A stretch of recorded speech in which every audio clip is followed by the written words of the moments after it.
सुलेमान अलैहिस्सलातु वस्सलाम ने हुदहुद को रिपोर्टिंग के लिए भेजा था।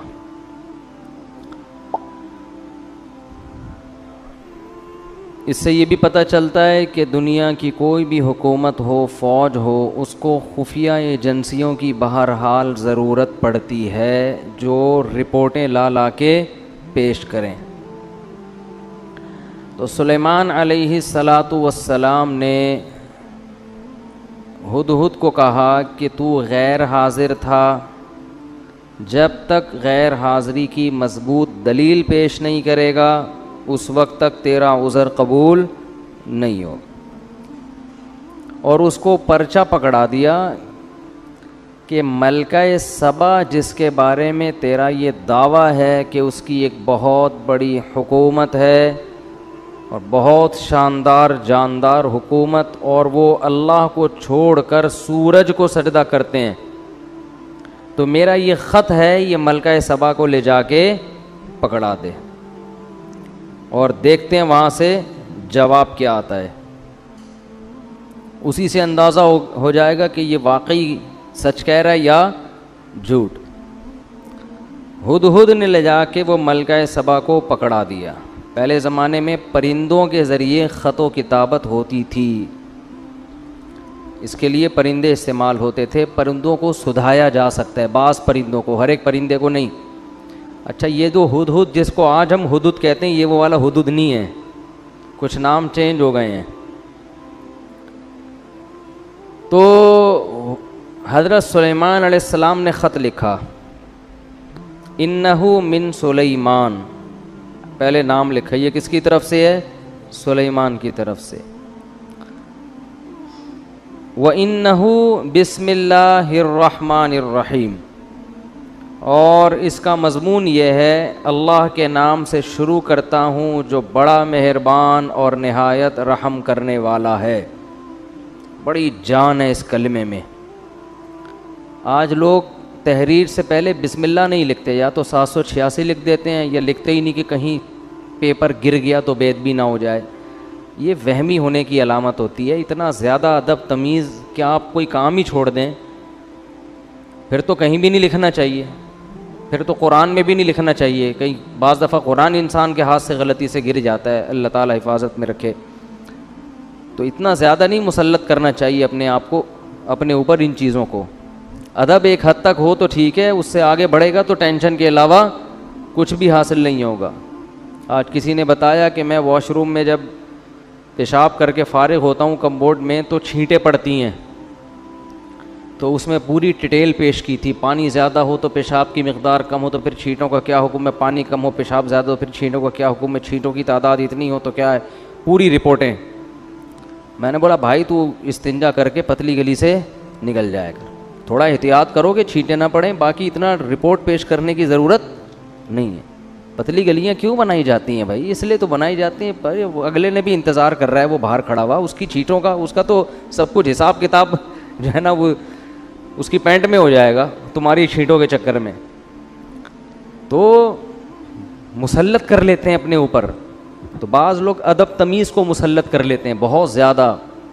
अब देखो, अगली सफ़ में लोग कुरान पढ़ते हैं, मस्जिद में पिछली सफ़ में कुरान ही नहीं पढ़ते बैठ के, इसलिए कि वो कहते हैं अगले वाले की पीठ हो रही है। कुछ नहीं होता भाई, अगर हो रही है तो अब ये थोड़ी कि वुज़ू खाने तक कोई कुरान ही नहीं पढ़ सकता बैठ के। तो ये तो मजबूरी है, जब सफ़ों में बैठेंगे तो पुश्त से बचना मुमकिन नहीं है, तो कोई मसला नहीं है। अगली सफ़ में भी लोग कुरान लेके बैठ जाएं, पिछली सफ़ में भी बैठ जाएं लोग लेके, इस बहाने तिलावत तो करेंगे ना। हाँ, जान जान कर बेअदबी करना या वो तरीका इख्तियार करना जिसमें वाज़े तौहीन हो, ये जायज़ नहीं है। तो हमारे यहाँ अरबों में ऐसा होता है कि पिछली सफ़ों में भी लोग कुरान पढ़ते हैं, इधर इंडिया पाकिस्तान में होता ही नहीं है, कुरान की तिलावत ही नहीं होती मस्जिदों में इस चक्कर में। अच्छा, तो हज़रत सुलेमान अलैहिस्सलाम ने ख़त लिखा, बिस्मिल्लाहिर्रहमानिर्रहीम, अल्लाह के नाम से जो बड़ा मेहरबान और नहायत रहम कर। क्या जान पैदा हो जाती है इससे आपकी तहरीर में। और आगे मज़मून देखो, अल्लाह तालू अलैया, बात यह है सरकशी मत करो, व अतूनी मुस्लिमीन, फर्मा बरदार बन के चली आओ, बस दैट्स ऑल। आगे अपने साइन या स्टैम्प जो भी होगी, इतनी सी बात ठीक है ना। मैंने उस दिन बयान किया था ना कि ज़्यादा बोलना किसकी अलामत है? फॉल्ट की। तो सुलेमान अलैहिस्सलाम ने टू द पॉइंट बात की है। अब सवाल पैदा होता है, भाई ये क्या धमकी हो गई यार, बैठे बैठे किसी को भी धमकी लगा दो। उनकी पूरी गवर्नमेंट है, पूरी रियासत है, पूरा एक कंट्री चला रहे हैं, और आप उनसे कह रहे हो कि इंसान के बच्चे बन के चले आओ, छोड़ दो गवर्नमेंट, अपनी हुकूमत छोड़ दो। असल में सुलेमान अलैहिस्सलाम ने बिस्मिल्लाहिर्रहमानिर्रहीम के लफ्ज़ में मैसेज दे दिया था कि ज़मीन पे हुकूमत का जो असल हक़ है वो अल्लाह को है, और निज़ाम किसका चलेगा? अल्लाह का। इसके अलावा किसी को ज़मीन पर हुकूमत का हक़ हासिल नहीं है। हाँ, ताकत के बलबूते पर कोई गलबा हासिल कर ले तो सामने वाले में अगर ताकत नहीं है तो सब्र करे, लेकिन सुलेमान अलैहिस्सलाम में पावर थी, तो उनके यहाँ से ताकत के ज़ोर से इस्लाम फैलाए, तो कुफर किस ज़ोर से फैलाए? क्या वो जलेबियाँ खिला के फैलाए, लड्डू खिला के फैलाए? दुनिया में जितनी हुकूमतें बनी हैं ताकत के ज़ोर से ही बनी हैं। हिंदुस्तान में महाराजे आए, उन्होंने लड़ लड़ के इलाकों पे कब्ज़े किए। अमेरिका दरियाफ्त हुआ तो लड़ाइयाँ हुई हैं, कालों को मारा है। ऑस्ट्रेलिया में तो कालों को, लाखों कालों को ऐसे मारा है बंदूकों से जैसे हम हिरन का शिकार करते हैं, इस तरह से मारा है। दुनिया में कहीं भी कोई गवर्नमेंट पावर के बगैर नहीं बनी है। उसके बाद फिर वो जमहूरी निज़ाम आया गवर्नमेंट बनने के बाद कि अब मुल्क के हाकिम की सिलेक्शन कैसे होगी। तो इस्लाम ने क्या हुक्म दिया, और इस्लाम तो ताकत के ज़ोर से फैला ही नहीं है। एक शख्स आप दुनिया में ऐसा नहीं दिखा सकते जिसको तलवार रख के मुसलमान किया गया हो, एक शख्स नहीं दिखा सकते आप ऐसा। तो सुलेमान अलैहिस्सलाम ने के पास चूँकि पावर थी ना, जब आपके पास पावर होती है तो आप ज़्यादा लंबी चौड़ी बातें नहीं करते। ताकत जब होती है ना, देखो एक बॉडी बिल्डर ने अपना वाक़या सुना है, बहुत डोले शोले बने हुए, बड़े लंबे चौड़े, तो उनका किसी से फड्डा हो गया ना। जिससे फड्डा हुआ उसने इस बॉडी बिल्डर को देखा नहीं था, बस वैसे ही लड़ने चला गया घर। अबे तूने मेरे भाई को छेड़ा, अबे तेरी ऐसी की तैसी, जाके दरवाज़ा नॉक किया। अब ये बिल्डर मुझे खुद अपना वाक़या सुना रहा है। बिल्डर का दरवाज़ा नॉक किया इसने, था बारीक सा दुबला पतला जो नॉक करने वाला है। तो बिल्डर जब कहता है, मुझे कहता है, जब मैं घर से बाहर निकला ना तो मुझे देख के ना वो ऐसे गुस्से में गज़बनाक आग बगोला हो रहा है। मुझे डर ये लग रहा था कि जितना इसको गुस्सा आ रहा है इसकी सेहत इतना गुस्सा अफोर्ड नहीं कर सकती ये तो मेरे अल्फाज हैं, ये उन्होंने तो कुछ और कहा था, यानी उसकी ताबीर मैं कर रहा हूँ अपने अल्फाज में कि इसकी जो सेहत है ये इतना गुस्सा अफोर्ड नहीं कर सकती। तो कह रहे वो ऐसे यूं यूं उछल रहा था तो मुझे हंसी आ गई। मुझे लगा कि ये तो यहीं कहीं पिघल ना जाए भाई गुस्से से। तो कह रहे मुझे हंसी आ गई, मैंने कहा यार जा। तो वो चला गया बड़े आराम से वो क्या हुआ, तो पावर है ना, तो ज़्यादा लंबी चौड़ी बातों की बोलो, ज़रूरत नहीं है। टू द पॉइंट बात से ही मसला हल हो जाता है। इसी तरह याद रखो, जब किसी बातिल से बहस होती है तो बातिल से बहस में भी लंबी चौड़ी बातों की ज़रूरत नहीं होती, और बातिल की आदत होती है बातों को तूल देता है। मेरी कुछ दिन पहले बहस हुई थी ना तकलीद के मौजू पर। मैंने पूछा तकलीद किसे कहते हैं, उन्होंने कहा बग़ैर दलील किसी को मानना, और ये हराम है। तो मैं एक बात पे अड़ गया था कि सहाबा ने भी तो, बहुत से ताबीईन ने तो सहाबा की बात को बिला दलील फॉलो किया है, तो ये क्या है। तो वो पूरी बहस में इसका जवाब नहीं आया। तो खींचते रहो बहस को, खींचते रहो। मुनकिरीन हदीस से दो चार की तरह हम बातें पूछते हैं कि अगर हदीस हुज्जत नहीं है तो ये जो कुरान ने कहा है कि नबी डिफ़ाइन करेंगे कि कुरान में क्या लिखा है, तो वो नबी का डिफ़ाइन किया हुआ कहाँ गया? हमें तो ये हदीसों में ही मिलता है। अगर ये गलत है तो फिर सही कहाँ है? क़यामत तक मुनकिरीन हदीस बगले झांकता रहेगा, इसका जवाब नहीं देगा, बात को घुमाएगा वो। तो बातिल हमेशा बात को क्या करता है? दाएं बाएं घुमाते। कादियानी से आप पूछ लें कि फ़र्ज़ कर लो नबी सल्लल्लाहु अलैहि वसल्लम आखिरी नबी नहीं है, नकल कुफर कुफर नबाशत, फ़र्ज़ कर लो, तो इससे ये कहाँ साबित होता है कि मिर्ज़ा नबी है? हज़रत ईसा आखिरी नबी नहीं थे, तो क्या उनके बाद जो भी नबूवत का दावा करे वो नबी होगा? ऐसा थोड़ी है।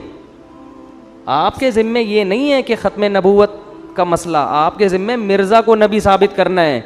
तो आओ इस पे बात करते हैं कि मिर्ज़ा शरीफ आदमी भी था या नहीं था। आप शराफत साबित कर दो, नबी हम खुद ही मान लेंगे। कादियानी उल्टा लटक जाएगा, मगर इस बहस पे आमादा नहीं होगा, क्योंकि उसकी किताबों से पता चलता है कि वो शरीफ इंसान नहीं था, उसी की किताबों से। समझते नहीं हो मेरा ख्याल है बात को, फिर भी निकल पड़ते हो रात को। तो बहसों को उलझाने की कोशिश की जाती है। तो अल्लाह ताला ने, वो क्या था मसला यार, तो सुलेमान अलैहिस्सलाम चूँकि पावरफुल थे ना, तो ये नहीं कि पूरा लंबा 6 सफ़ों का लेटर लिख रहे हैं। एक्चुअली बात असल में ये है कि देखिए मैं अल्लाह का सच्ची मुच्ची का नबी हूँ, और ये है कि वो लंबी, भाई हाकिम से बात हो रही है, हाकिम की आंखों में आंखें डाल के बात करोगे तो बात समझ में आएगी। हाकिम जैसे हो तो बात करो, वरना बात करने की ज़रूरत नहीं है। वरना आम आदमी को क्या ज़रूरत है हुक्मरानों से खाम में पंगा लेने की? माजरत के साथ ऐसे अल्फाज में इस्तेमाल करूँ, कोई दूसरा लफ्ज़ पंगे के मुतबादिल हो तो मुझे बताएं, अगले बयान में वो यूज़ करूँगा। फिर मैं हाकिम से उलझने की बिला वजह क्या ज़रूरत है? वरना अपनी औकात में रहो ना। तो सुलेमान अलैहिस्सलाम के पास एक पावरफुल हुकूमत थी। तो सुलेमान अलैहिस्सलाम का अंदाज़ क्या था? अल्लाह तालू अलैया, मुझ पर सरकशी मत करना, मुझ पर सरकशी। क्योंकि बादशाह को जब कोई ख़त जाता है ना इस किस्म का, तो पहले तो वो तैश में आता है, भाई इसने मुझे ख़त कैसे लिखा है, इसने मुझे, तो उन्होंने पहले बता दिया कि ये धमकी वाले लहजे में बात करना मुझे बिल्कुल पसंद नहीं है। ठीक है ना। जब मुसलमानों की खिलाफतें थी ना, तो मुसलमानों का स्टाइल भी यही हुआ करता था, यही स्टाइल हुआ करता था। तो इसलिए कुरान कह रहा है अपने आप को मजबूत करो, मजबूत ताकतवर बनाओ, स्टाइल चेंज करो। लेकिन ताकतवर बनाए बगैर अगर स्टाइल चेंज कर दिया ना, तो लेने के देने पड़ जाएंगे। वही हाल हो जाएगा जो बॉडी बिल्डर के गेट पर आया था और कांपता हुआ वापस चला गया। अल्लाह तालू अलैया, सरकशी मत करो, वातूनी मुस्लिमीन, और फर्माबरदार बन के चली आओ। इसमें उन्होंने इस्लाम की दावत दे दी, क्योंकि अल्लाह का लफ्ज़ इस्तेमाल किया, अर्रहमान अर्रहीम, बड़ा मेहरबान और निहायत रहम करने वाला। इसमें बता दिया मलकाए सबा बड़ी जहीन। मैं कह रहा था ना, अल्लाह ने औरतों को मर्दों से कम अकल दी है, मगर कुछ औरतें मर्दों से ज़्यादा जहीन। एक तरफ हम मलकाए सबा को लेते हैं, एक तरफ फ़िरौन को लेते हैं। मलकाए सबा ने एक ख़त पढ़ा है, उसकी खोपड़ी में बात आ गई, और फ़िरौन कमबख्त मूसा अलैहिस्सलाम ने ख़त नहीं भेजा, मूसा अलैहिस्सलाम चल के उसके महल में गए हैं। कुरान कह रहा है क़ूला लहू क़ौलन लय्यिना, ए मूसा इनसे नरम बात करना, सख्ती से बात मत करना। धमकी आमेज़ लहजा नहीं होना चाहिए, सख्ती नहीं, नरम बात, शायद इसको नसीहत हो जाए। इधर सुलेमान अलैहिस्सलाम का अंदाज़ धमकी आमेज़ था, ठीक है ना, नरम लहजा नहीं था। धमकी आमेज़, सरकशी मत करो, इंसान बन के है भाई। मुस्लिम का माना फर्माबरदार, जिसको उर्दू में इंसान का बच्चा बोलते हैं। ये कहते हैं ना बंदा, पंजाबी में कहते हैं बंदे दा पुत्र, उर्दू में क्या कहते हैं? इंसान का बच्चा। इंसान का बच्चा बन के आ, इंसान बन, बंदा बन, बंदा कहते हैं ना लाहौर में। तो मूसा अलैहिस्सलाम का जो अंदाज भी नरम, और अकेले नहीं गए बल्कि हारून अलैहिस्सलाम भी आपके साथ। दो बंदों का असर ज़्यादा होता है। इधर सुलेमान अलैहिस्सलाम खुद तो गए नहीं, ख़त भी किसी सफ़ीर के ज़रिए नहीं, परिंदा झोली में डाल के आ गया। ठीक है ना, बस बात पहुँचाइए, वो भी धमकी आमेज़ लहजे में। कितना फ़र्क है दोनों की मेंटल अप्रोच में। फ़िरौन को फिर मोजज़े दिखाए, जादूगरों से मुकाबला करवाया। मूसा कलीमुल्लाह को बचपन से जानता था कि ये झूठे नहीं हैं, ये शरीफ इंसान है। कितना कुछ करने के बाद भी हज़ारों मोजज़े दिखा दिए कमबख्त, फिर भी समंदर में रास्ता बनते हुए देख लिया कि बनी इसराइल उस रास्ते से गुज़र रहे हैं। ये मोजज़ा है, ये तो अल्लाह इनकी मदद कर रहा है। और फिर भी उसकी आंखों पे पट्टी कि खुद भी उसी रास्ते में घुस रहा है। उसे ये नहीं पता कि भाई ये तेरे सामने इनके लिए बना है, तेरे लिए थोड़ी बनाई है। क्या अल्लाह ने जहानत दी मलका सबा को, तो मलका सबा की जहानत देखें ना, तो फौरन तस्लीम हो गई, क्योंकि बाज़ दफ़ा ख़त भेजने वाला नकल कुफर नबाशत 2 नंबर भी तो हो सकता है ना। भाई बसों में लोग चढ़ते हैं ना, पहले तबलीग की बात करते हैं, नमाज़ पढ़ें, ज़कात दें, फिर अपना चूरन का डब्बी निकाल के बेचना शुरू कर देते हैं। तो पहले आदमी समझता है इनसे ज़्यादा नेक दुनिया में कोई नहीं है, फिर पता चलता है असल में तो ये चूरन बेचने का एक तरीक़ा था। तो 2 नंबर लोग भी तो होते हैं ना। तो मलका सबा को ये ख़तरा था कि कहीं ऐसा ना हो कि ये जो बादशाह जिसने मुझे अल्लाह का नाम लेके मुझे दावत दी है, ऐसा ना हो कि लेबल अल्लाह का लग रहा हो, अर्रहमान अर्रहीम का लग रहा हो, लेबल दीन और इस्लाम का लग रहा है और मकसद हुकूमत करना हो, मकसद लालच हो। ये और ज़्यादा ज़हीन होने की अलामत है। अगर फ़ौरन रिस्पॉन्स करती अच्छा मैं आ रही हूँ, खुद उससे कहती तुम चलो मैं पीछे पीछे आ रही हूँ, बस तस्लीम, तो ये भी बेवकूफ़ होने की अलामत। भाई पहले तहकीक तो करो ये बंदा ठीक भी है कि नहीं है। अब मलका सबा में एक और जहानत। मलका सबा के जगह हमारी कोई मलका होती तो क्या कहती, इस्तिखारा निकालेंगे हम बैठ के। क्या करेंगे हम? इस्तिखारा निकालेंगे। आज भी एक साहब आए मुझसे इस्तिखारा निकलवाने के लिए, तो इस्तिखारा निकालेंगे, यूं आ गया तो जाएंगे, यूं नहीं आया तो नहीं जाएंगे। मलका सबा जानती थी भाई खोपड़ी में जो अल्लाह लोगों के दिमागों में डालता है वो इस्तिखारों में नहीं निकलता। इस्तिखारा तो एक दुआ है। तो मलका सबा ने सारे अपने मुस्टंडों को जमा, मुस्टंडे तो नहीं कहना चाहिए, जो भी दरबारी थे ना वो थे तो मुस्टंडे ही, सारे बड़े बड़े जो फ़ौज के ऑफिसर्स थे उसके, लेफ्टिनेंट कर्नल, जनरल, सारे जो भी उस ज़माने में बहुत मजबूत पावरफुल गवर्नमेंट थी। कुरान कहता है वह ऊतियत मिन कुल्ली शई, हर चीज़ अल्लाह ने उसको दी थी, छोटी मोटी हुकूमत नहीं थी, बहुत पावरफुल थी।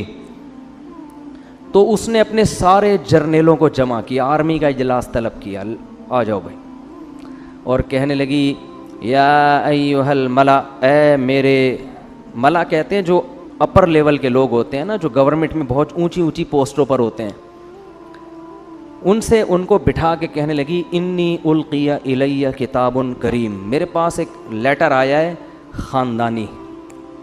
मज़मून से अंदाज़ा लगा लिया कि भेजने वाला भी क्या है, छोटा मोटा आदमी।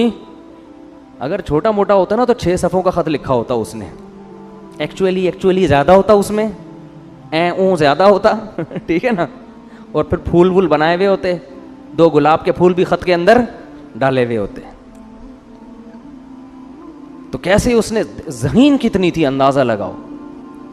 इन्नी उल्किया इलैया किताबुन करीम, करीम कहते हैं इज़्ज़तदार, मेरे पास एक ख़त आया है, ख़त से लग रहा है कि ये मामूली ख़त नहीं है, मुख्तसर टू द पॉइंट, और धमकी भी और दावत भी।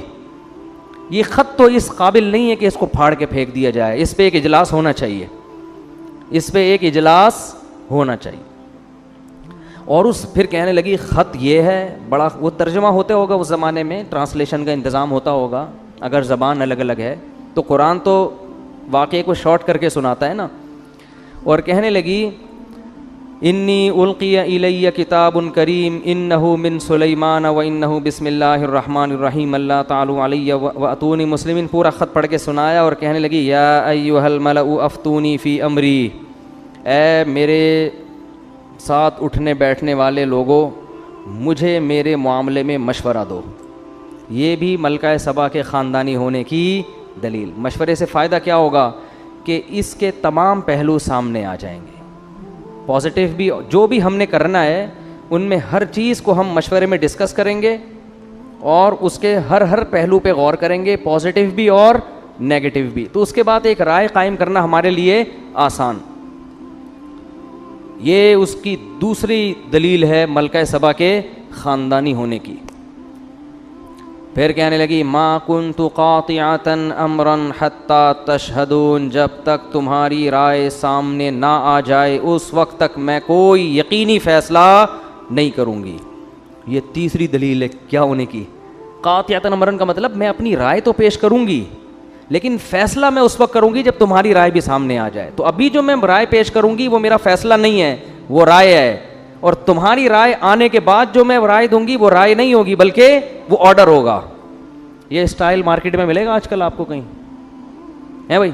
ये हमें भी स्टाइल सिखाया जा रहा है ठीक है ना, कि हम भी अपने फैसले बोलते क्यों नहीं करें। हमसे क़यामत तक कोई फैसला होता ही नहीं है। आज क़ुव्वत फैसला, डिसीजन पावर जिसे कहते हैं ना, वो मार्केट से क्या हो गई है, शॉर्ट। सारे ज़िंदगी सोचते रहते हैं करना है कि नहीं करना है, करना है कि नहीं करना है, करना है कि नहीं, कोई तरीका ही नहीं है नतीजे तक पहुंचने का। क़ालू नहनु उलू क़ुव्वतिन, वो पावरफुल लोग थे, समझदार लोग थे। उन्होंने बात क्या की, उन्होंने कहा देखो भाई, नहनु उलू क़ुव्वतिन, हम पावरफुल लोग हैं, ताकतवर लोग हैं, कमज़ोर नहीं हैं। क्या मतलब? अगर तू लड़ाई का ऑर्डर देगी तो बुज़दिली नहीं दिखाएंगे। ये किसी मुल्क की आर्मी के ख़ानदानी होने की दलील है कि जब गवर्नमेंट मशवरा ले रही हो फ़ौज से, क्या ख्याल है भाई उस कंट्री पे हमला करने का, तो फ़ौज ये नहीं कि अभी देखें एक्चुअली अभी तो इतने सारे मसाइल चल रहे हैं, क्या अभी फड्डा ख़त्म नहीं हुआ, दूसरा फड्डा शुरू कर दिया आपने, हैं? ये कोई बात है? लड़ाई फड्डे, और ख़त भी तो देखो ना, खुद ही कह रही हो ख़ानदानी ख़त है, ऊपर से इस बंदे से लड़वाओगी हमको। मईशत देखो कहाँ जा रही है, डॉलर देखो कहाँ जा रहा है, वो भी लड़ाई की बात। ये फ़ौज पे ये बातें सूट बोलो नहीं करती, फ़ौज पे ये बात सूट करती, भाई लड़ाई के लिए हर वक्त तैयार है, ऑर्डर करो, बस ऑर्डर आपका होगा। ये भी फ़ौज के क्या ख़ानदानी होने की दलील। लेकिन उन्होंने एक फ़ॉल्ट था उसमें, फ़ॉल्ट ये था क्योंकि वो मलका सबा की तरह ज़हीन नहीं थे। फ़ॉल्ट ये था कि आप राय वो दें जो आपकी अपनी खिदमात तो पेश करें आप, लेकिन आपसे मशवरा ये नहीं लिया जा रहा कि आप लड़ने के लिए तैयार हैं या नहीं। मशवरा आपसे ये लिया जा रहा है कि लड़ना मुनासिब है या नहीं, क्या करें। इस बारे में उन्होंने कोई मशवरा नहीं दिया। तो इसका मतलब ख़ानदानी थे, मगर इतने नहीं जितनी मलका सबा ख़ानदानी थी। जाहिर है ये उससे ज़्यादा ख़ानदानी होते फिर ये उसके बाप बन के बैठे हुए होते ना वहाँ पे ठीक है ना, उसकी थोड़ी सिलेक्शन होती। तो वल अम्रु इलैक, कहने लगे हम ताकतवर लोग हैं, कमज़ोर नहीं हैं, लड़ने के लिए हर वक्त तैयार हैं। वल अम्रु इलैक, लेकिन फ़ैसला तूने करना है। मुल्क की हाकिम कौन है? तू है। फन्ज़ुरी माज़ा तअमुरीन, तू बता तेरा क्या हुक्म है। मलका सबा बहुत ज़हीन थी। अगर वो ये कह देती कि नहीं भाई अभी मेरा लड़ने का प्रोग्राम नहीं है, इसमें दो नुकसान थे। एक ये कि आर्मी कहती कि भाई इसने फ़ैसला जल्दबाजी में किया है, इसको चाहिए कि दूसरा पहलू भी हमारे सामने, लड़ने के फ़ज़ाइल भी और ना लड़ने के भी हमारे सामने रखे। दूसरा नुकसान इसमें यह होता, यानी पहला तो ये होता कि इसने फ़ैसला जल्दबाजी में किया है, दूसरा ये होता कि ये बुज़दिल है, हमारी गवर्नमेंट अपने आप को बचाने के चक्कर में दूसरों की धमकियों को पी रही है। तो ये दोनों चीज़ें इमेज गलत जाते हैं। तो मलका सबा ने दोनों पहलू सामने रखे। उसने कहा देखो बात यह है कि ना तो मैं लड़ाई से भागने वाली हूँ, ना मैं इसकी कायल हूँ कि हर सूरत में लड़ें। हम देखते हैं कि लड़ना अगर हमारे लिए फ़ायदेमंद है तो लड़ेंगे, नहीं लड़ना फ़ायदेमंद तो नहीं लड़ेंगे। अब लड़ना फ़ायदेमंद कब है, नहीं लड़ना फ़ायदेमंद कब है? अगर ताकत का मुकाबला ताकत से हो रहा है तो लड़ेंगे। लेकिन अगर ये विजनरी आदमी है, इसकी दावत सही है, ये पैसे के लिए, हुकूमत के लिए नहीं लड़ रहा, ये खुदा के दीन को गालिब करने के लिए, एक इसका नज़रिया है, एक थ्योरी है, एक नज़रिया है, उसके लिए लड़ रहा है, तो फिर हम इससे मुकाबला नहीं कर सकते। क्योंकि अगर हमने इससे मुकाबला किया, फतह हो गई तो बल्ले बल्ले, शिकस्त हो गई तो फिर ये ऐसी वाट लगा के रखेगा ना हमारी, और ऐसा सत्यानाश करेगा कि सोच लो कि इज्जतदार लोग जलील हो जाएंगे। तो ये दूसरा ऑप्शन भी सोच लो, कैसी ख़ानदानी दर ख़ानदानी है कि नहीं है। तो क्या कहने लगी, इन्नल मुलूक इज़ा दखलू क़रयतन अफ़सदूहा, देखो तुमने तो बात कर दी हम लड़ने के लिए तैयार हैं, लेकिन बादशाह लोग जब लड़ते हैं तो शिकस्त में के साथ फ़तह का ख़तरा भी होता है, और अगर उनको फ़तह हो गई अफ़सदूहा, मुल्क का बेड़ा गर्क कर देंगे। वजअलू अइज़्ज़त अहलिहा अज़िल्लतन, और बादशाहों की आदत है मुल्क फ़तह करने के बाद इज़्ज़तदार लोगों को जलील बना देते। मैं भी बांदी बन सकती हूँ, लौंडी बन सकती हूँ, तुम भी सारे क्या बन जाओगे, कैदी बनोगे, ग़ुलाम बनोगे। वकज़ालिका यफ़अलून, ये भी करेंगे ऐसा। लिहाजा हम ये तहक़ीक़ करते हैं कि ये अहले हक़ हैं, ये अहले बातिल। तो अब आप मुझे बताओ कि जो आदमी खामखा में धमकियाँ दे रहा हो, उसके पीछे कोई विज़न ना हो, तो उससे उसका दुनियावी मफाद के अलावा कोई मकसद होगा? है भाई? खामखा में एक आदमी किसी को तंग कर रहा है, इसका मतलब भाई आप उसके वसाइल पे कब्जा करना चाहते हैं। एक मुल्क जब दूसरे मुल्क पे भी लावजह हमला कर रहा है, इसका मतलब उसके वसाइल किसके कंट्रोल में लाना चाह रहा है? अपने। इस्लाम की लड़ाई इस मकसद के लिए नहीं होती। तो इसने ये कहा, इन्नी मुरसिलतुन इलैहिम बिहदियतिन फनाज़िरतुम बिमा यरजिउल मुरसलून, मैं इसके पास हदिये तोहफे तहाइफ भेजती हूँ बड़े ख़ानदानी और कीमती किस्म के। गवर्नमेंट के पास जो गिफ्ट होंगे वो छोटे मोटे नहीं होंगे। अगर ये शख्स दुनिया परस्त है, इसके दिल में हुकूमत की लालच है, ये नजराने देख करना ये अपने विजन और नज़रिए से पीछे हट जाएगी, इसकी दावत में लचक पैदा हो जाएगी। फिर अगर धमकी दी तो हम लड़ेंगे इससे,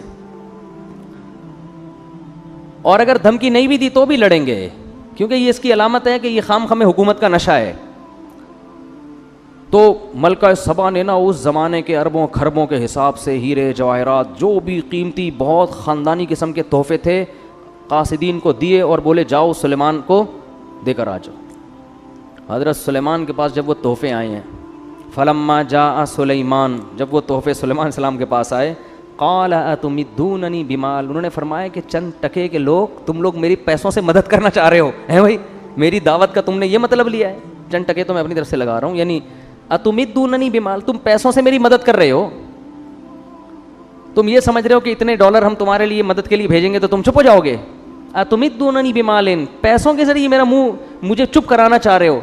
फमा आतानी अल्लाहु खैरुम मिम्मा आताकुम, अल्लाह ने मुझे जो वसाइल दिए हैं ना वो तुमसे करोड़ा गुना ज़्यादा दिए। इरजी इलैहिम, पतली गली से निकल, पतली गली से वापस। कासिद को कह रहे हैं पलट जा वापस, और मलका सबा को जाके बोल कि अब दूसरा ख़त नहीं आएगा, हुदहुद के और बहुत सारे काम हैं हमारे पास। हुदहुद इस काम के लिए फारिग नहीं बैठा हुआ कि ख़तो किताबत ही करता रहे। फलनातियन्नहुम बिजुनूदिन ला क़िबल लहुम बिहा, अब उसको बोल अब ख़त नहीं आएगा, अब फ़ौज आएगी।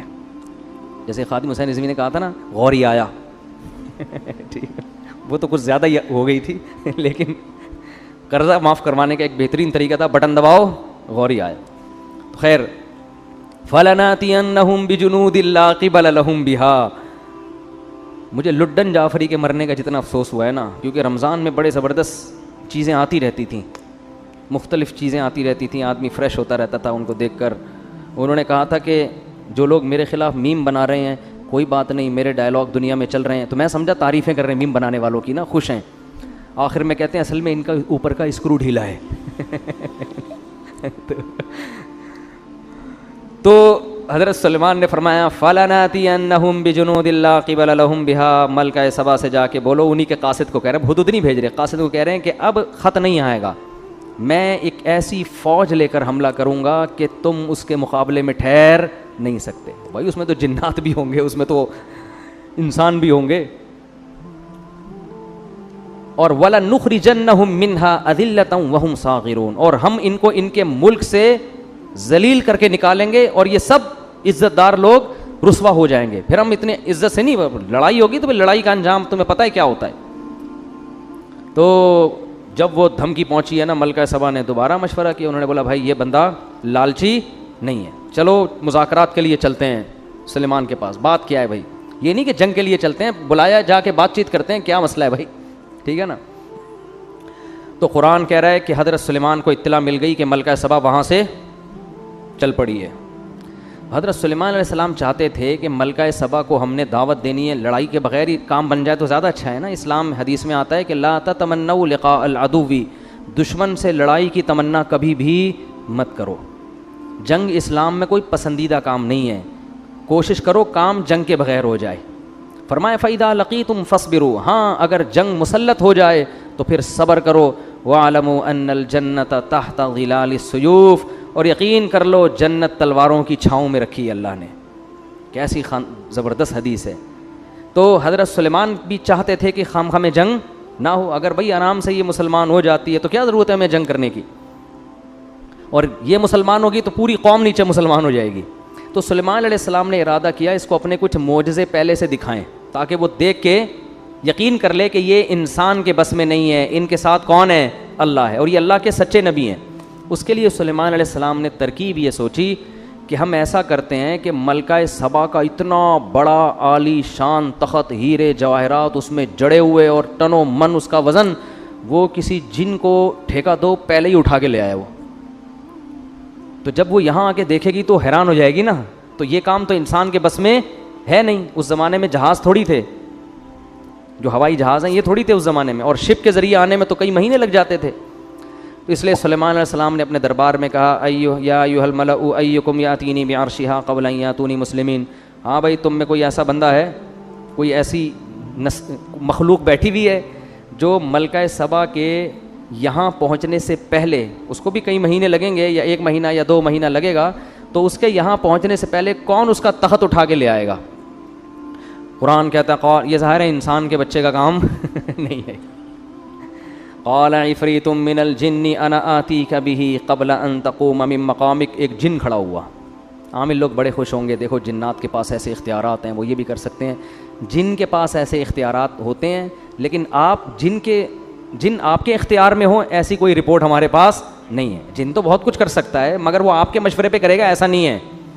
अगर कर रहा होता ना तो आपकी खस्ता हालत। मैं कहता हूँ इन आमिलों से जो कहते हैं कि हम संगदिल महबूब को कदमों में ला सकते हैं, इसको बोलो पठान होटल से तू 2 पराठे ला के दिखा दे जिन के ज़रिए। संगदिल महबूब कहाँ से लाएगा कदमों में? तो जिन तो ताकतवर होता है मगर वो इंसानों के कंट्रोल में नहीं होता। तो वो सिर्फ सुलेमान अलैहिस्सलाम के कंट्रोल में थे। तो जिन ने कहा, आप इसकी बात कर रहे हैं कि वो यहाँ पहुँचेगी फिर तख्त आएगा? अरे आपकी मजलिस बर्खास्त होने से पहले तख्त आपके सामने।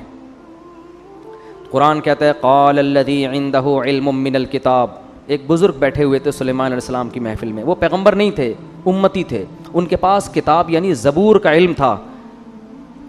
इससे पता चलता है भाई अल्लाह की किताब का इल्म भी कितनी बड़ी फजीलत है। अल्लाह फजीलत में बयान कर रहा है जिनके पास अल्लाह की किताब का इल्म। इसलिए कुरान को समझ के सीखो। कुरान का इल्म होना ये अल्लाह की बहुत बड़ी नेमत है। तो वो नेक थे। तो उन्होंने कहा सुलेमान अलैहिस्सलाम से, अना आती का बिही क़ब्ला अन यरतद्दा इलैका तरफुक। हज़रत ये जिन कह रहा है कि मजलिस बर्खास्त होने से पहले मैं आपकी पलक झपकने से पहले हाजिर करूँगा। ये कहा और तख्त सामने हाजिर। नहीं आ रही बात समझ। ये वाक़या अगर सिर्फ फ़ज़ाइल अमाल में लिखा होता तो फ़ज़ाइल अमाल के पे जो कुफ्र और शिरक के फतवे लगे हुए हैं उन फतवों में एक और इजाफ़ा हो जाता कि देखो इंसान के बस में तो ये है नहीं, ये तो शिरक फैला रहे हैं। तो ये वाक़या कुरान में लिखा है। इससे पता चलता है कि अल्लाह ताला बाज़ मरतबा किसी बुज़ुर्ग के हाथ पे कोई ऐसा मुहय्यरुल उक़ूल काम कर देते हैं जो असबाब की दुनिया में मुमकिन नहीं होता। इसको करामत कहते हैं। यही काम अगर नबी से हो तो इसको मोजज़ा कहते हैं, बुज़ुर्गों से हो तो इसको क्या कहा जाता है? करामत। और ये कुछ भी हो सकता है। इसमें हमारा अक़ीदा ये है कि ये हाथ बुज़ुर्ग का इस्तेमाल होता है, काम बुज़ुर्ग नहीं कर रहे होते। अल्लाह ने बुज़ुर्गों को ऐसे इख्तियारात नहीं दिए, ना पैगंबरों को दिए ना बुज़ुर्गों को दिए हैं। पैगंबर का मोजज़ा भी अल्लाह की तरफ से होता है, पैगंबर का दखल नहीं होता उसमें। मुर्दों को हज़रत ईसा ज़िंदा करते थे तो हज़रत ईसा नहीं करते थे, बल्कि कौन करता था? अल्लाह करते थे। हज़रत ईसा तो सिर्फ कहते थे। तो अल्लाह ने उन बुज़ुर्ग के हाथ पे करामत ज़ाहिर की। तो इसी तरह फ़ज़ाइल अमाल में जो दर्जनों वाक़यात लिखे हैं उन बुज़ुर्ग ने ये कर दिया, उन बुज़ुर्ग, ये करामत के वाक़यात हैं। इनको शिर्क कहना इसलिए दुरुस्त नहीं है कि इनमें उन बुज़ुर्ग की तरफ मजाजी निस्बत है। हकीकत कौन कर रहा है? अल्लाह। हाँ, करामत का वाक़या अगर मुस्तनद किताब में लिखा हो या मुस्तनद ज़रिए से पहुँचे तो उसको मानो। बयान करने वाला मुस्तनद नहीं है तो फिर उसको मत मानो। अब फ़ज़ाइल अमाल में जो करामतें लिखी हुई हैं वो जिन किताबों से ली गई हैं, वो किताबें अगर मुस्तनद हैं तो करामत का वाक़या भी दुरुस्त, किताबें मुस्तनद नहीं हैं तो करामत का वाक़या दुरुस्त नहीं है। और दूसरी बात ये कि जो लोग फ़ज़ाइल अमाल के ख़िलाफ़ क्लिप बनाते हैं उनसे कहो असल क्लिप तो उस किताब के ख़िलाफ़ बनना चाहिए जिस किताब से फ़ज़ाइल अमाल ने वो करामत ली है। उस किताब के ख़िलाफ़ कोई क्लिप बनाने के लिए तैयार नहीं है, क्योंकि वो किताबें बड़े बड़े मुहद्दिसीन की लिखी हुई किताबें हैं और मुहद्दिसीन को बुरा भला कहेंगे तो लोग इनको जूते मारेंगे। तो इसलिए इन्होंने फ़ज़ाइल अमाल को पकड़ा हुआ है। नहीं आ रही समझ में मेरा ख्याल है बात? तो ये ख़यानत है बहुत बड़ी कि जो असल किताब है उसको तो कुछ नहीं कह रहे, ठीक है ना। और जहाँ जो नकल कर रहे हैं उसको कह रहे हैं ये फ़ज़ाइल अमाल और फ़ज़ाइल सदक़ात में शिर्क भरा हुआ है। तो इनको शिर्क की डेफिनेशन ही पता नहीं है। तो उन बुज़ुर्ग ने क्या कहा? अब यहाँ एक और लोग सवाल करते हैं कि ये करामत तो सहाबा के हाथ पे ज़ाहिर नहीं हुई जो फ़ज़ाइल अमाल में लिखी हुई हैं, ये तो नबी के हाथ पे ये मौजज़ा नहीं हुआ तो बुज़ुर्ग के हाथ पे कैसे हो गया? इसका मतलब बुज़ुर्ग सहाबा से भी अफजल हैं। तो यही सवाल हम यहाँ करेंगे कि सुलेमान अलैहिस्सलाम तो तख़त को सेकंडों में ला नहीं सके, लेकिन मजलिस में बैठे हुए बुज़ुर्ग ने कहा और तख़त सामने हाजिर। तो क्या हम ये कह सकते हैं कि वो बुज़ुर्ग हज़रत सुलेमान से अफजल हो गए?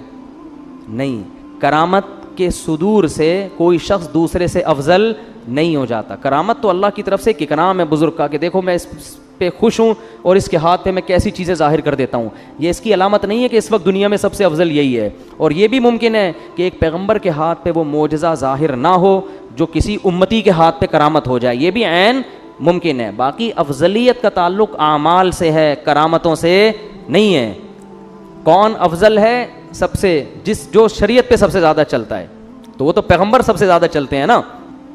और उलमा कहते हैं उम्मती के हाथ पे करामत का ज़ाहिर होना ये पैगंबर ही के फजीलत की दलील है, इसलिए कि उस उम्मती को ये मकाम उस पैगंबर की उम्मत के उम्मती होने की वजह से मिला है। वो जो बुज़ुर्ग थे ना जिन्होंने करामत ज़ाहिर की और तख़त फ़ौरन ले आए, तो असल में ये फजीलत सुलेमान अलैहिस्सलाम की थी। वो बुज़ुर्ग सुलेमान अलैहिस्सलाम को फॉलो करते थे, इसी वजह से तो ये इनाम मिला ना उनको। इसी वजह से हज़रत सुलेमान उस बुज़ुर्ग का शुक्रिया नहीं अदा कर रहे, बल्कि जैसे ही तख़त हाजिर हुआ है तो कह रहे हादा मिन फजली रब्बी, ये मेरे रब का मुझ पर फजल है। नहीं आ रही बात?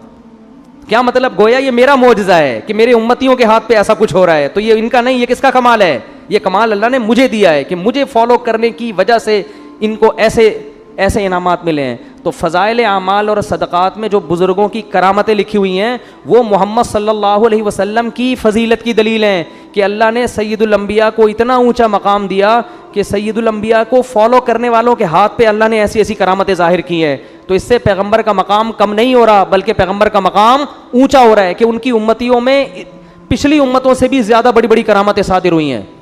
नहीं आ रही मेरा ख्याल है बात समझ में? तो सुलेमान अलैहिस्सलाम ने क्या किया? वो उन बुज़ुर्ग ने कहा कि मैं आपकी पलक झपकने से पहले क्या ले आऊँगा? तख़त सामने। ये कहा और तख़त सामने, क्योंकि पलक तो झपकने में तो सेकंड लगते हैं। अब जैसे ही हज़रत सुलेमान ने देखा ना, ये तो तख़त यहीं आ गया फ़ौरन, तो फरमाने लगे हादा मिन फज़ली रब्बी, ये मेरे रब का क्या है? फ़ज़ल है, मुझ पर फ़ज़ल है। लियब्लुवनी अशकुरु अम अकफुर, अल्लाह मुझे आज़माना चाहता है कि मैं उसका शुक्रगुजार बनता हूँ या ना शुक्रा। मैंने उस दिन बयान में कहा था ना कि पैगंबर जब भी कोई नेमत देखते हैं तो शो नहीं मारते, इतराते नहीं हैं और बड़ी बड़ी बातें नहीं करते, बल्कि किसकी तरफ निस्बत करते हैं? अल्लाह की तरफ। शुक्र भी अदा करते हैं और इस्तेहज़ार भी करते हैं कि मुझे आज़माया जा रहा है, ऐसा ना हो मैं इसमें पढ़ के अल्लाह को भूल जाऊँ। हमारे हाथ पर कोई ऐसी करामत ज़ाहिर हो ना, कोई अंडा ही उठा के हम ले आएँ कहीं से, पठान होटल का पराठा ले आएँ, चलो फ़र्ज़ करो उठा के ले आएँ अगर हम, तो 6 महीने शो मारने में लगेंगे कि नहीं लगेंगे? देखा उस दिन मैंने संग दिल महबूब कदमों में लाया था कि नहीं लाया था? लाया था कि नहीं लाया था? देखा उस दिन मैंने ख्वाब सुनाया था, अगले दिन सच्चा निकला कि नहीं निकला? 6 महीने किस में लगेंगे? शो मारने में। उधर सुलेमान अलैहिस्सलाम ये नहीं कह रहे फ़ख्र, देखो मेरे उम्मतियों में ऐसे ऐसे लोग हैं हज़ारों किलोमीटर दूर से तख़त सेकंडों में, मैं ऐसा ही थोड़ी यहाँ बैठा हुआ हूँ भाई, ऐसे ही थोड़ी, बहुत से पैगम्बरों से अल्लाह ने मुझे फजीलत दी है, ऐसी कुछ नहीं। बल्कि क्या कह रहे हैं? ये मेरे रब का फ़ज़ल है, मेरा कमाल नहीं है, और मेरे रब ने मुझ पर यह फ़ज़ल इसलिए किया लियब्लुवनी, मुझे आज़मा रहा है वो। अशकुरु अम अकफुर, कि मैं शुक्रगुजार बनता हूँ या ना शुक्रा। आगे कहने वमन शकर फ़इन्नमा यशकुरु लिनफ्सी, देखो जो शुक्र करता है अपने खुद ही फ़ायदा होगा उसका, अल्लाह को कोई फ़ायदा नहीं है। वमन कफ़रा फ़इन्न रब्बी गनियुन करीम, और जो नाशुक्री करेगा अल्लाह का कोई नुकसान नहीं है, मेरा रब बेपरवाह है, उसे इंसानों के शुक्र की ज़रूरत नहीं है, करीम इज़्ज़तदार पहले से है, वो किसी की नाशुक्री से उसकी इज़्ज़त में कमी नहीं होती। अब जब तख़त आ गया ना, तो अब सुलेमान अलैहिस्सलाम ने सोचा मलका सबा आते ही ये तो इस तख़त को पहचान जाएगी, क्योंकि एकदम 100% वही तख़त, उस जैसा तो किसी का नहीं है। तो उसे थोड़ा सरप्राइज़ देने के लिए हम इस तख़त में थोड़ी सी चेंजिंग करते हैं, ताकि उसको थोड़ा सोचना पड़े। जब इंसान कंफ्यूज होने के बाद किसी हकीकत पर मुत्तले होता है तो उस पर असर ज़्यादा होता है। समझ में नहीं आ रही बात? थोड़ा सा कंफ्यूज हो ना, फिर पता चले भाई ये वही है। जैसे हज़रत यूसुफ़ जब मिस्र के बादशाह बने ना, तो जो उनके भाई जब गए हैं तो हज़रत यूसुफ़ को पहचाना नहीं, लेकिन कंफ्यूज हो गए थे कि इनकी शक्ल किससे मिल रही है? हमारे भाई से। फिर यूसुफ़ अलैहिस्सलाम ने भी उनको बताया नहीं कि मैं तुम्हारा भाई हूँ, बल्कि उनसे पूछा कि तुम्हें पता है तुमने अपने भाई के साथ क्या किया था कुएं में? ये नहीं बताया कि मैं वही हूँ। ये सवाल पूछना था कि भाई समझ गए कि ये कौन है, क्योंकि ये वाक़या तो यूसुफ के अलावा किसी को मालूम नहीं था। तो ये भी थोड़ा सा ना तरद्दुद में डाल के किसी को हकीकत बताना, इसमें ज़्यादा लुत्फ़ होता है, इसमें ज़्यादा मज़ा होता है, और इसमें जो आप उसको सिखाना चाहते हैं वो ज़्यादा अच्छी तरह से सीखता है। तो सुलेमान अलैहिस्सलाम ने कहा नक्किरू लहा अर्शहा, ज़रा इसका जो तख़्त है उसकी सेटिंग थोड़ी सी क्या कर दो, चेंज कर दो, ये वाला नट बोल्ट थोड़ा वहाँ लगा दो, ये वाला वहाँ लगा दो, इस तरह कर दो। जब मलका सबा वो महीनों का सफ़र करके पहुँची है तो सुलेमान अलैहिस्सलाम ने मलका सबा से कहा, अच्छा हमारे यहाँ कोई मुतासिब किस्म के सूफ़ी होते तो कहते हज़रत आप लेडीज़ से बात ना करें। ये भी एक तबका है हमारे यहाँ जो तकवे में इतना आगे निकल जाता है। एक तरफ तो ऐसा लिबरल तबका है जिन्होंने पर्दा ही ख़त्म कर दिया कि मर्द और लड़कियां साथ बैठ के गप्पे मारें। मैं जब भी टेलीविज़न के किसी प्रोग्राम में जाता हूं पहले ये उनको ऑर्डर देता हूं, मेरे साथ किसी लड़की को बिठाने की इजाज़त नहीं है। इसकी मैंने बहुत सख्ती की हुई है। ये उलमा के वक़ार के ख़िलाफ़ है कि जवान लड़कियां बन ठन के आई हुई हैं, मुफ्ती साहब से इंटरव्यू ले रही हैं, तो आप पर्दे की तबलीग कैसे करोगे दुनिया के सामने? हाँ, उस पर जो है ना कॉल पे कोई इंटरव्यू रिकॉर्ड करा के, मेरे कुछ इंटरव्यू ऐसे हैं जिसमें ये दिखाया कि कोई लड़की मुझसे इंटरव्यू ले रही है, वो सामने नहीं बैठी हैं, वो उन्होंने मुझसे वीडियो इंटरव्यू रिकॉर्ड करवा के फिर चलाया इस स्टाइल में कि जैसे ऐसा लग रहा है कि वो सामने मेरे बैठी हुई हैं, तो वो एडिटिंग हुई है।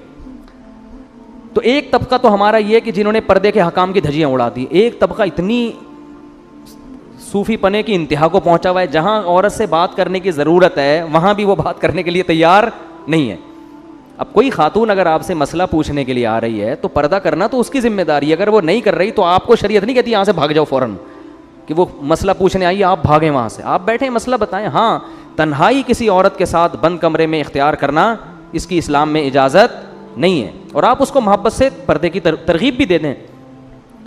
तो हमारे यहाँ कुछ जो इस तरह के लोग हैं ना, तो वो सुलेमान अलैहिस्सलाम पर एतराज़ कि आप, वो पहले सुलेमान अलैहिस्सलाम के पास जाके कहते हज़रत आपको लेडीज़ से बात करने की इजाज़त नहीं है बिल्कुल।